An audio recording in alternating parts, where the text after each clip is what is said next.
पहुचाईंदासीं जिते पुलिस पारां पीउ पुट समेत 3 ॼणनि खे कचे मां मुक़ाबलेबाद बाज़ियाब कराइण जी दावा कई आहे। पुलिस जो चवणु आहे त गुलाब मंगरियो संदसि पुट नाजिद ऐं अली अकबर सोलंकी खे कोट शाहू वारे इलाइक़े मां मुक़ाबलेबाद बाज़ियाब करायो वियो आहे। शिकारपुर खां ख़बर अवां ताईं पहुचायूं पिया। गुलाब मंगरियो जो चवणु आहे त धाड़ेलनि असांखे शादीअ जी दावत ऐं मानी पचाइण लाइ घुराए भुंग ख़ातिर बंदि करे छॾियो। पुलिस बाज़ियाब करायो आहे। अहम ख़बर अवां सां शेयर कयूं पिया। शिकारपुर खां पुलिस पारां पीउ पुट समेत 3 ॼणनि खे कचे मां मुक़ाबलेबाद बाज़ियाब कराइण जी दावा कई आहे।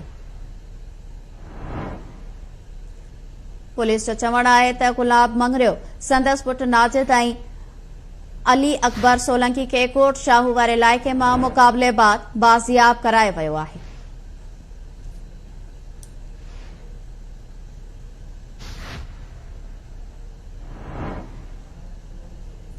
वधीक तफ़सील मालूम कंदासीं। लाइन ते मौजूद आहे ज़ाहिद नून। जी ज़ाहिद, छा तफ़सील आहिनि? पीउ ऐं पुट खे बाज़ियाब करायो वियो आहे।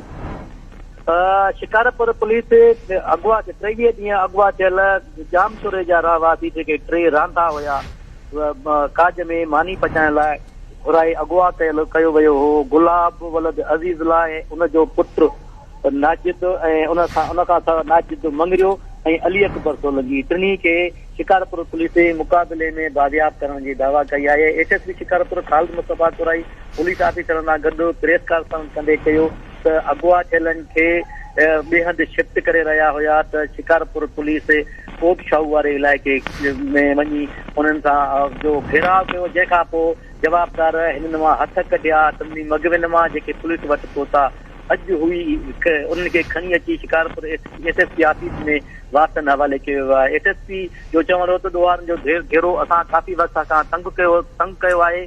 उते ऑपरेशन हले थी, जंहिं करे उन्हनि खे मगवी तरसाइण जो को हंधु न रहियो आहे, जंहिंजे करे ॿिए हंधि शिफ्ट कनि पिया त असां बाज़ियाब कराया आहिनि।